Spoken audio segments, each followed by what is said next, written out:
Assalamualaikum sampurasun wilujeng wengi wargi sadayana menawi kaanggo sim kuring bade medar carios nyambung di ieu rohangan hapunten boh bilih dina ieu carios aya nu kasabit nami keur alit asma dewasa tur kajantenan reka carios nami tempat nu sami eta mah mung sakadar kalarasan wae sakali deui hapunten anu kasuhun nyanggakeun.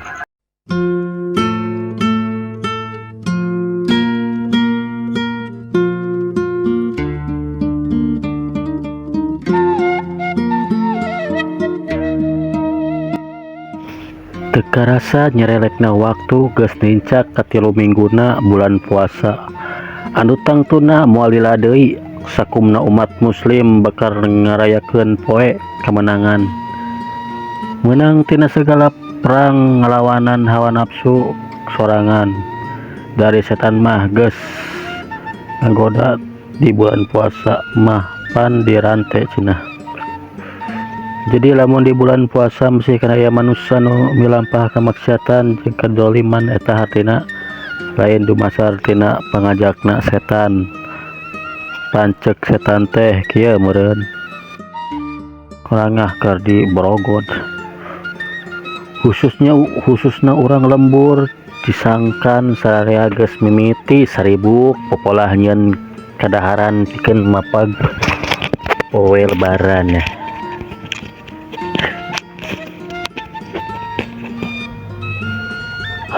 Estu segala diaya-ayakeun ngabelaan nganjuk na hutang nu penting di imah pepekuk ka olahan jeung rupa-rupa kue meh bener-bener netelakeun yen marenehna teh heueuh lebaranna teh lianti kitu meh unggal poe urang lembur teh pating arabring ka dayeuh rek baralanja pakean keur lebaran.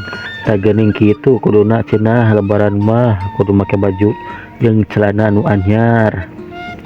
Nyaho teuingna hadis nu mana eta teh yen aya katerangan nu nyebutkeun lebaran kudu make baju peuting da uing oge tapi ka lieur otekta kabeh hadis tapi boleh teu kapangi. Ngadongeng teh kalahna ngacapuk pamirsa mangga urang lajengkeun deui.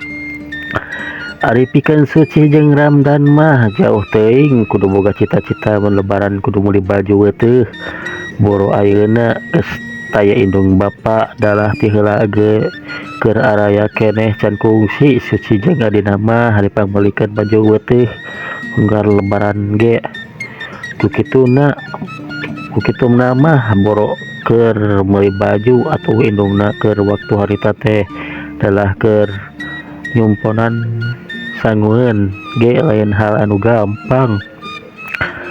Babah dieu lain hartina kolot teu nyaah ka anak.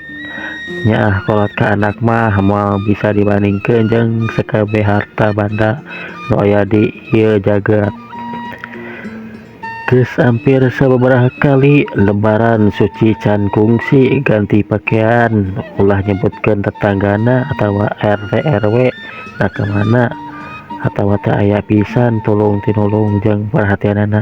Alhamdulillah teh lega jadi kebiasaan sosial di hiji lembur teh sarua. Waktu nyerelek teu karasa beuki ngadeukeutan ka waktuna lebaran asa beuki rame wae kaayaan teh loba jalma-jalma nu geus saribuk pating arabring ka kota rek baralanja kabutuhan pikeun ngarayakeun nyumponan poe lebaran. Di imah tetanggana suci geus pada baroga olahan kadaharan anu sagala rupa oge aya. Estu dina waktu harita mah sagala ukur keur mapag poe lebaran wae. Cek paribasana di imah masing-masing tetangga suci mah dahareun naon wae ge geus nyarampak sagala boga segala aya komplit weh pokona mah. Ironis atawa patojayah bisa jeung naon anu keur diradapan ku suci katu tadina dina kaayaan keur mujeuhna usum batur mah segala boga manehna mah masih kene can mampu can kaduga bisa manggih sangu-sangu acan. Unggal poe oge geus lain bohong pikeun Suci mah lamun unggal sahur nepi ka buka puasa teh ukur bisa nginum ciherang atawa sakapeung mah sok kadahar tuangan anu meunang mulung anu geus teu kadalahar ku tetanggana. Nepi ka dina hiji waktu Suti katarajang gering anu lumayan cukup parna harita teh kira-kira 2 minggu deui kapoenan lebaran. Ramdan anu karek umur 10 tahunan manehna luntah lenteh nengan keur meuli obat jeung keur dahar anu jadi lanceukna anu keur gering.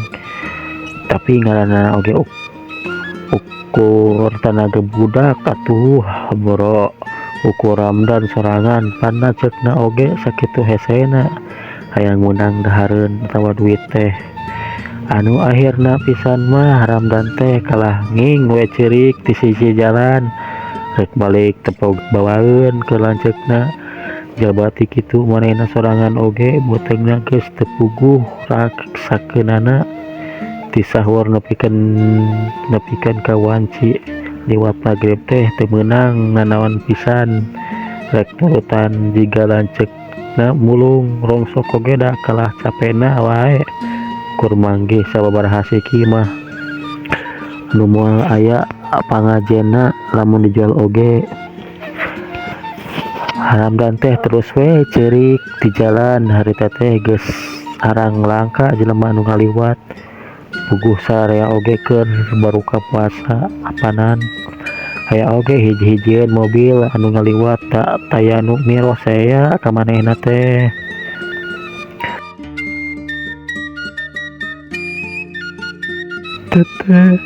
Teteh gitu sasambatna Ramdan kalanceukna bari andipek di sisi jalan.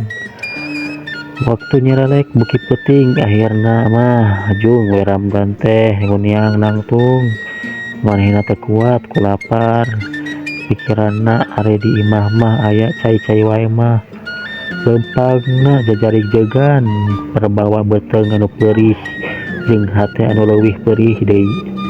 Kirawanci jam 8-an peuting Ramdan anjog ka imahna kasampak lanceukna keur ngagoler di lawang panto malah pantona oge ngagemblong we teu ditutupkeun muka basa Ramdan geus nepi ka imah teh Suci anu keur gering manehna ngarasa melang jeung harewang naker basa tadi berang pas manehna hudang gula gero ka adina eueuh anu nembalan teh. Namun sok bisa hudang jeung kuat leumpang mah manehna tatari oge geus hayang indit nyangan adina matak manehna sarena di lawang panto bari nungguan adina. "Ndap di mana ujang teh? Teteh meuni hariwang." Suci kituna teh bari ngagabrug adina Ramdan teu nembalan kalah nging we deui budak teh ceurik karonyangan kana jadi lanceuk kanu gering beri teu kakaraban dahareun sadik-dik acan. Jabari kitu manehna oge asa geus teu puguh rasakeunana beuteungna anu panas ku lapar jeung awakna anu leuleus balas ku leumpangan ti isuk teh kareup peuting bari teu ngahasilkeun naon. "Jep ndam resep adi teteh mana kuat hayu urang ka bumi tos wengi." Suci maksakeun hudang bari longleng lieur oge manehna tarangkul adina anu ceurik dina lahunanana. Tapi sakedapan mah Ramdan teh teu kadenge deui ceurikna basa Suci ngomong ngajak ka imah oge teu nembalan. Barang digoyahkeun ku Suci Ramdan teu nembalan awakna ngalempereh nyuuh dina lahunan lanceukna. Pohara sedih kingkin hate Suci waktu harita jaba manehna oge teu kuat hudang katambah ku adina anu kapiuhan berat capek jeung lapar meureun. Anu akhirna mah eta lanceuk jeung adi teh kasapaksa we sare di lawang panto nepi ka waktuna saur oge teu bisa ngadakukeun naon rek hudang teu wasa kulieur jeung leuleus taya tangan pengawasa. Cag kurang tunda heula isukan orang teruskeun deui kebagian ka opat.